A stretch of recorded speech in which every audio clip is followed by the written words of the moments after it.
साथियों, बाबा भारती को जब भी भगवत भजन से समय मिलता तो अपने घोड़े को दुलार करते, उसकी सेवा करते और उसकी सवारी करते। फिर एक दिन एक डाकू की नज़र उस घोड़े पर पड़ी और उसने सोचा कि बाबा भारती इस घोड़े का क्या करेंगे, उनके लिए घोड़े की क्या आवश्यकता।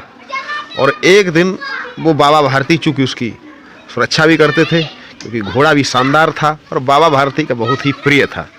फिर डाकू ने एक दिन चाल चली और एक बार जब बाबा भारती अपने घोड़े की सवारी कर रहे थे, जा रहे थे कहीं, तो वही डाकू एक निर्धन गरीब और एक मरीज बीमार व्यक्ति का ढोंग करके सड़क किनारे बैठ गया और बाबा भारती से बोला कि मुझे कुछ दूरी पर पहुंचा दो, मुझे गंतव्य स्थान पर।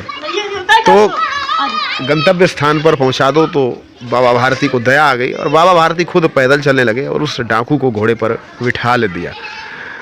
जैसे ही घोड़े पर वो डाकू बैठा, उसने ऐड़ लगाई और घोड़े को लेकर भाग गया।